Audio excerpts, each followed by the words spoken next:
Hello, everyone. I'm here today with my friend Sagar. Sagar is speaking to me from Ananda Village, where he presently resides, although we first met when he was a Brahmachari at the Ananda community in Pune, India. So, Sagar, good morning, good afternoon to you. And Hi. um, my first question for you is, who were you before you met Master? What was your upbringing like? What were your interests? What kind of childhood did you have? Give me a little bit of the picture of how you came to be where you are now. Well, when you ask when did I meet Master, I might say I read the autobiography of a yogi when I was 7 or 8 years old. So there's not much I can tell you about who I was at 7 or 8 years old because probably everybody is the same at that age. But my family, my mom and dad were going undergoing a separation, Uh-huh. and my aunt, who was a Kriya yogi, she gave her that book as something that might give her solace and inspiration at that time. And so I read the book at that time when it came into the house. So at 7 or 8 years old, what impression did that book make on you? It has a very big vocabulary. I know in the Indian context, much that was there would not be as strange as it would be for an American child, but still, it seems like a lot for a little boy. How did you feel about it? Yeah, when I came to Swamiji, he often emphasized something Master said, that a scripture is true at all levels of reality.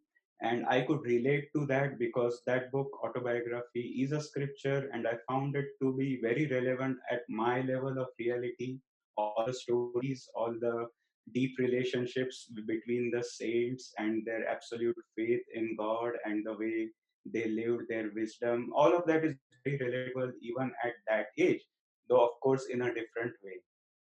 Can you remember how you integrated that into a child world? Do you have any specific memories of what you thought, like how you applied it to your parents' separation or your childhood friends or anything like that? What I do remember is thinking this is one of the greatest books, and Yogananda certainly knows what he's talking about.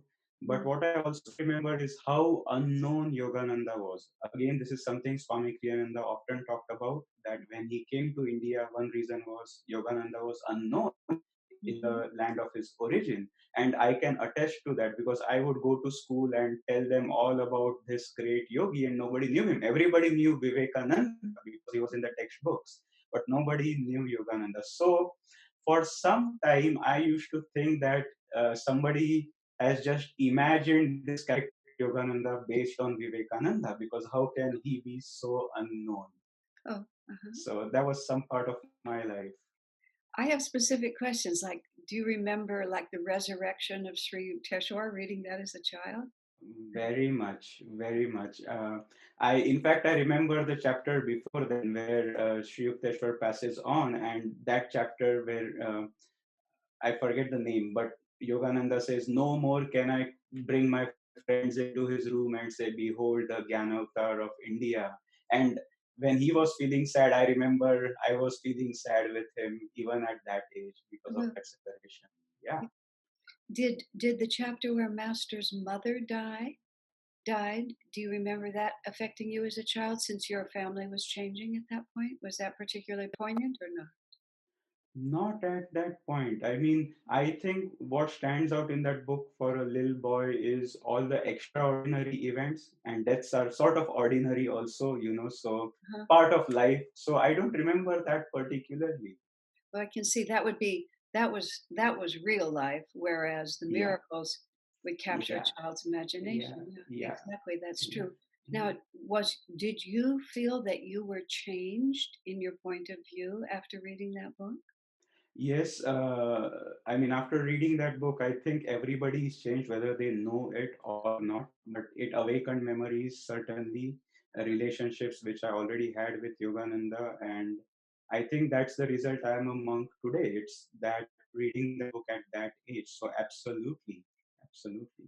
So, in ways other than reading autobiography of a yogi, what were your interests when you were a child? Were you athletic? Were you intellectual? What interested you? Well, I don't think I was athletic. Athletics is not emphasized so much in India. It's just as Ramakrishna used to say, religion is not for hungry stomachs, athletics is also not for hungry stomachs. Uh-huh. Once a country is developed, has a lot of financial resources, then swimming, trekking, hiking, Got water polo can come into life. But academics is what Indian childhood is about. But I was a voracious reader, so I read abridged versions of Huckleberry Finn, Tom Sawyer, Moby Dick, all those things that people here have read. I did read, but abridged versions. Uh-huh. So, I mean, were you interested? Okay? Now you've read Autobiography of a Yogi at such a young age. So, did that make your primary orientation spiritual even from that age?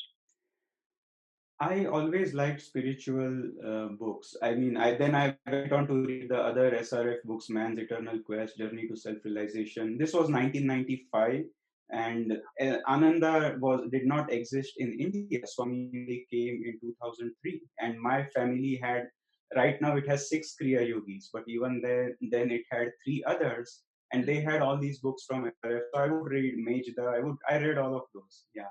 Did you read them at 7 and 8, or as you got older?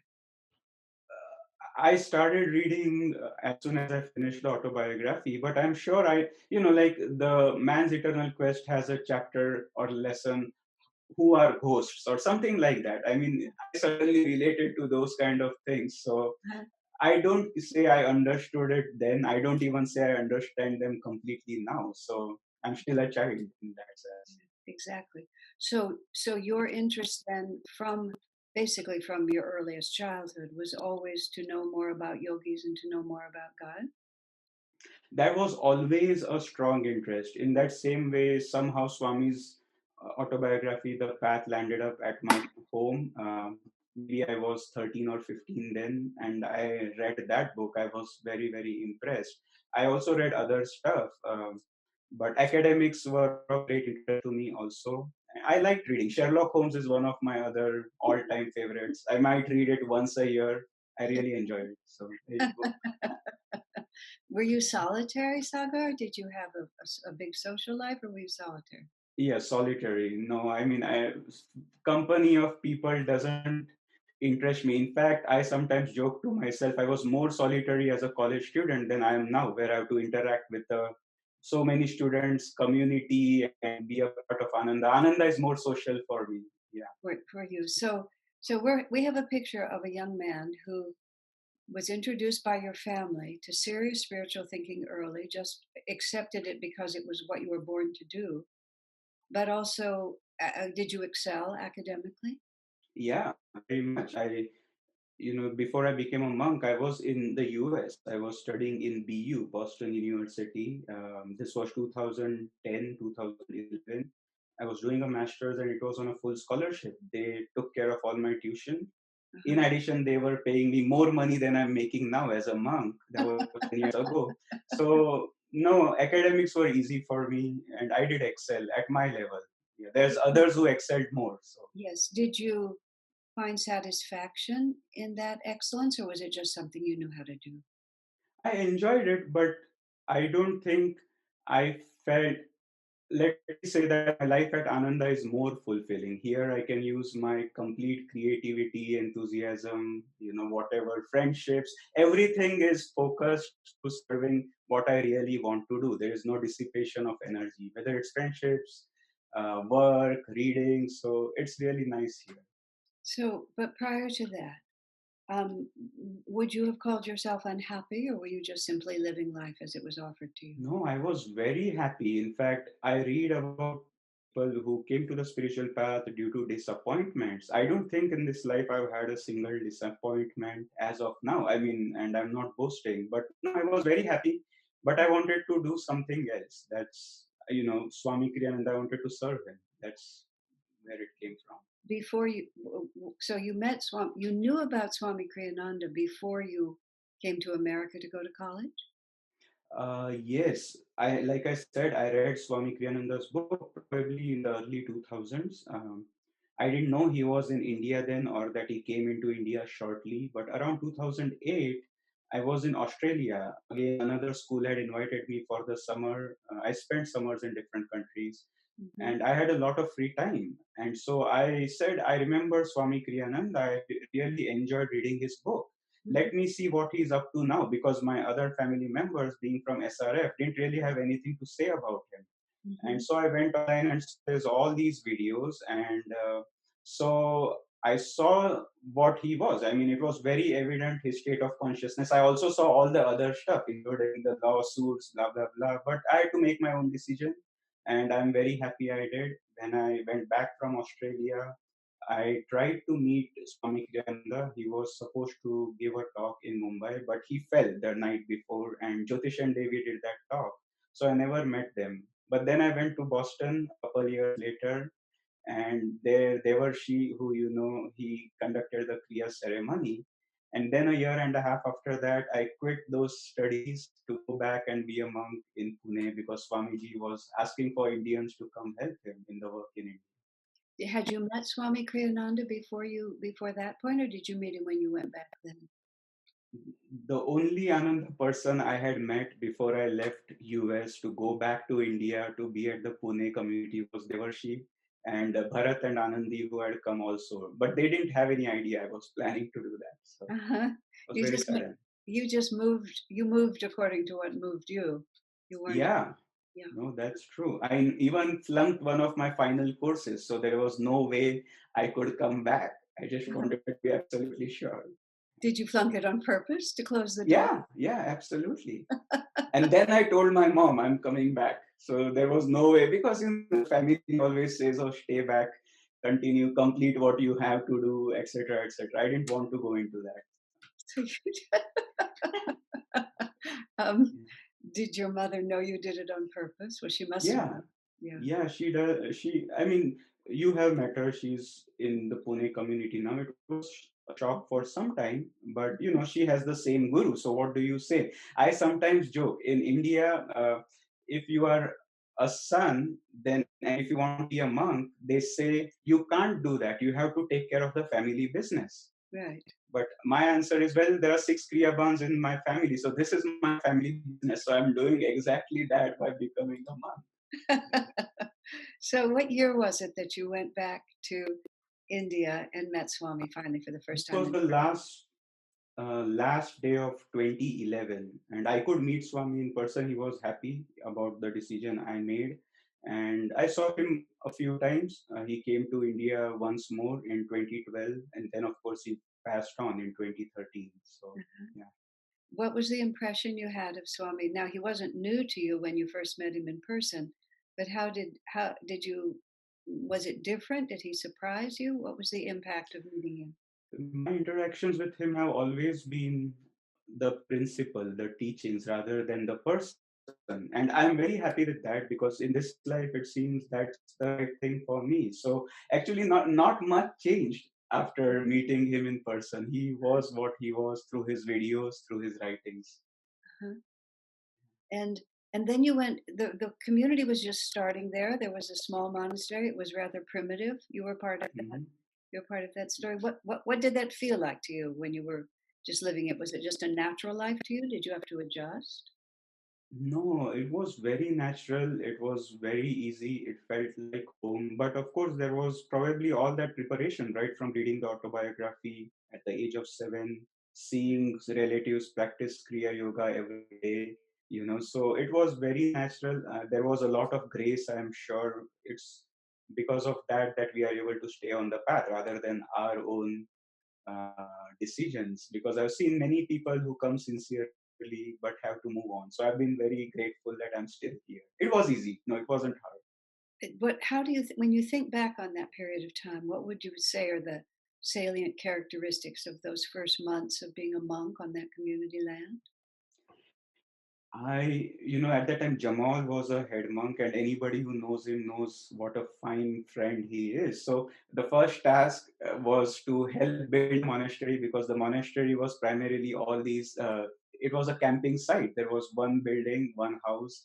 So he didn't know any Marathi, the local language there, to get work done. But he had all the skills. He was a Yale graduate, as you know, in construction. So he and I sort of teamed together to build many houses.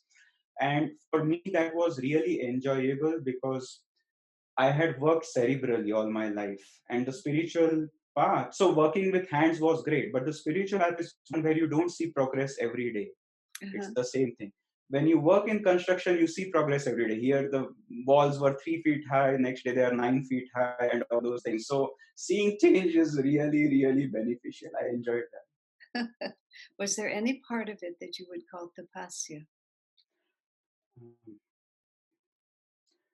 I mean, all of it is tapasya if tapasya is understood to be joyful, So it was joyful, it wasn't sorrowful. So if you mean sorrowful tapasya, no, there wasn't any of that. But all of it was a self offering and purification. So in that sense, it was tapasya. Right. So after what else did you do? What I mean, now you've settled in America, but while you were still in India, what work did you do after the walls were up on the monastery? Yeah, we built 4 or 5 houses. Then some part of what I did was village relations. We had villagers nearby, and I think it's you who said they might have assumed a UFO landed there just because Ananda was so different from anything they had observed in that village been extant for 1,000 years. So I think 1,000 years history, they've never seen, all these Westerners come and try to build a community, etc., etc. So taking care of relations with them was some part of what I did. Working with the local government for permissions, etc., because I knew the local language. And then for 5 years almost taking care of the work in Mumbai. We didn't really have a work there, so my job was to build that up. Uh, So so you went what? You gave classes? Did you go and live in Mumbai during that time? Almost every weekend I drove there. It was a 5 or 6 hour drive. Saturday morning, drive there, do classes, do satsangs. Sunday evening, come back. 5 years, almost 4.5 every weekend, and different teachers would come to me. Initially, I didn't want to teach. They had to coerce me to teach, which is why I feel comfortable teaching now because I was like Swami. He didn't want to teach, but we were taught because he was asked to. Yeah, so I did teach a lot there. Mhm. And how does that, I mean, when you think about that period of time, what is the salient characteristic of that period of time? Well, I think there was expansion there, as one ages, especially in the 20s, one's consciousness also changes. So, learning what I enjoyed, especially working with people in Mumbai, was learning to not be strict with them because here's a group of people. If they show up at a class, that's big enough. All the traffic, all the other responsibilities. Mhm. So, putting their realities ahead of my own, that's what I learned. And I really appreciate those lessons. Huh? So did you have any difficult experiences learning that, or was it just a gradual curve doing Oh yeah, of course. I mean, I could be feisty. I probably can still be, but to a lesser degree. that? Hmm. But just being with others, Jaya, Jamal, and so seeing how they worked with people, how they worked with me, because I could probably be a handful also, and Hmm. Master attracts those kind of people. So yeah, that's probably what I learned, how to not be so feisty or too much firm in my beliefs. Yeah, softness. Too much firm in your beliefs. I understand. Is that an ongoing lesson, you think? Yeah, of course it is, That was a and trick I'm question. grateful for that. I have learned to be grateful for my shortcomings because they keep me humble. If I was perfect before I became self-realized, I would probably be very proud and not able to relate to others' policies and mistakes. So I am very happy God's made it so that we only become perfect once we are self-realized. So you were in India for a number of years, which is your home country. How did it happen that you came to the US then? I completed my studies in India at the best engineering school there, and I wanted to be abroad also because I wanted to be alone to deepen my spiritual life. So I applied to a few places. I got responses from many, but this school, they said, come over. you have to apply by a certain date, and I had missed that deadline by 6 months, but the professor said, I can get you in, you are a good match. And so he got me in. He had a grant from the US government, and I was only looking for an internship, but he said, if I am to fund you federally, you have to be a student, so just choose your specialization and we'll get you in. So that's how I That's landed how. up in Boston. So that's how you ended up in the U.S. for the first time. But you added there you wanted to be alone. You wanted to separate from your family and from your culture, so you Yeah, could be more isolated. Is what yeah, you said there. I can yeah. understand that. So now back when you were working in the Mumbai center for all that time, living with the monks on the Pune land. Then you came back to the USA, but to Ananda at that point. What brought you back to the US then? Well, Dhyana was, who's the spiritual director in India, was moving to Mumbai to, build the center there, etc. And she said, well, before you transition into another job, why don't you come to Ananda Village for a visit and get to know the people there? Because Ananda is held together by friendships. So Mhm. it's important that you get to know the key people there and they get to know you. So I came here, but when I was here, when I talked with Jyotish and Devi, they suggested I stay longer, which is, and this job opened up, and they said I might be a good fit for it, working with the online ministry here at the Ananda Village. Mhm. So I've stayed longer. It's been 2 years now. So you've been 2 years in America, just 2 years. Yeah, 2 years. Yeah, And just so, two and years. so what is the job that you're doing now? We have an online with Ananda department which Uh-huh. teaches many courses online, which has a community for those who are not living near a physical center. Hmm. So we have participants, almost 300 from all across the globe, and I do my part in keeping that community alive, giving classes. Right now, for example, we have 2 batches of lessons in meditation, which is the first step on the path of Kriya Yoga, and Hmm. we have 300 people, almost 300 people in those 2 batches. So helping them, making sure they can meditate, making sure they feel meditation's easy and doable. That's my job. And there at the village, you also live in the monastery, yes? You have a monastery Yes, there? How yes. many monks do you have together there now? We have 6 monks here, Brahmacharis, and a few senior Nayaswamis also. So I'm right now in my bedroom in the monastery, and I'm broadcasting from here, which is why I have these earphones. I don't want I see. everybody to have to hear everything. Yeah. I see. So the monastic life, you meditate together, you live together in one house. Is that where you are? Yeah, we meditate every morning, and it's wonderful to have that support where we have a time when we meditate. It's, if I might just add, many people, it's like self medication versus going to a doctor who gives you a prescription. Many people come even to Ananda saying we'll meditate on our own, but you never know when that inspiration starts dwindling. So it's really nice to have this baseline, be there at 6 a.m., meditate together. Hmm. So, so do you see yourself, Sagar, when you imagine your future, if you imagine your future, do you see yourself just continuing as you are? How do you see your life unfolding from this point? Well, I think so. I mean, by continuing as you are as a disciple, yes. As a monk, I think yes, because Swamiji intended that for the monks. We were, there's been a lot of talk about what does the Brahmachari vow mean, but so yes, but does that mean here in the US or India? I mean, I don't know, and I also don't really. It doesn't matter whether I'm here in India. I mean, for a yogi, nowhere is home, and everywhere is home. Mhm. So it's fine wherever it is. And what, let me just think, how do you see your service to Master? What do you think of when you say, I want to serve Master, I want to serve Swami? What does that mean to you? Um, I don't just well, mean what you'll do, but like, what does that mean to you on an inner level? well, to become free and closer to Him. I mean, that's the greatest service I can give Master or Swamiji, is to become more and more in tune with them. And Mhm. if that happens, then they figure out how to use whatever talents or abilities I have. So all that is secondary to me. It's attunement. It's attunement. So describe attunement to me. What does attunement mean? Well, attunement would be when I can do more and more in everything what I feel Master wants me to do or Swami wants me to do. I mean, to me, that's a very practical way of trying to understand what attunement is. And Swami Kriyananda, of course, reached another level of it where he didn't even have that sense of I.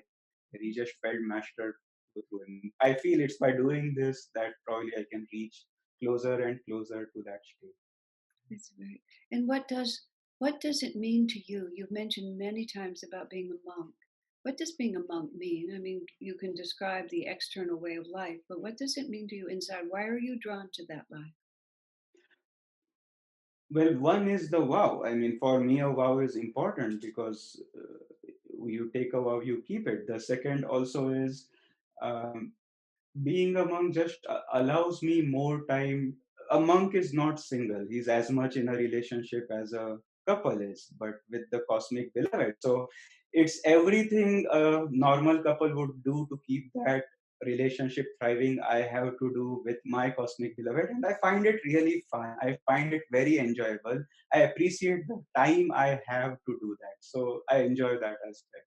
So it doesn't feel like a narrowing of your options to have to live in a monastery and be answerable to the other monks. And does it feel confining to you to be like Um, that? Not really, but no matter what lifestyle you choose, there's always going to be pluses and minuses. I mean, if I were to choose something else, very, very soon I might find I've just exchanged one set of pluses and minuses for another set of pluses and minuses. The state of monasticism finally is inside. So whether we reach that through a married lifestyle or through a single monastic lifestyle, that's the true monasticism. So better stick with what we have is what I feel. If you see Ananda expanding into the future, what do you think the future of Ananda is? How do you think it will develop? What is the essence of Ananda going into the future? Well, I don't know. I do know what I think is the right way it should expand is it should keep creating saints, it should keep creating people who are more and more in tune with Paramahansa Yogananda or these teachings or with God. The externals, there are just so many things that can happen and different people will have different opinions. But if you are not in the saint producing business and not doing that business well, then there's something that's not right. Of all, I know you're very well read in Swamiji's writings. Do you have a favorite among his books? Yeah, I prefer stories to teachings. So Uh-huh. the new path is one of my favorites, as would conversations with yoga be another. But the new path, I feel really in tune with living with master. Because that's the reason Swamiji wrote it. So we felt like we were living with master. So I enjoy that. Do you feel it's any obstacle to your spiritual path that you never met Yogananda in person? No, I don't. Somehow I don't think in those personal terms. So no, I'm Uh-huh. very happy with uh, what Master and Swamiji have given me. It's never entered my mind that I should have been. But probably I have been. That's the other reason also in other lifetimes. So Uh-huh. it's what it is. It is what it is. Do you ever think about the fact that you were born in India, but now much of your life is in America? You've been to many other countries. How do you relate to the idea of culture or upbringing? Does it does it make sense to you where you are? I mean, Yeah. mhm. I mean, right now I'm not really in the US. I'm in Ananda. Ananda is very different from the US. And I wasn't in India, I was in Ananda there. So it's been very easy, the transition. It's the same discipleship, same devotion. But these two countries are very similar. I was just reflecting on the words in the Declaration of Independence: life, liberty, and pursuit of happiness. Well, that's what yoga gives you: eternal life, complete liberty, freedom from all reincarnation, karma, etc., and complete happiness. So, somehow, yoga is the solution to India and what the founding fathers in this country also envisaged. That's a perfect that's a perfect analysis, my friend, and I think that's a wonderful ending point for our conversation. Thank Thanks, you Asha. very much. That was Yeah, extremely our interesting pleasure. Thank and you. very much of a Thank you. joy to see you. Yeah, take care.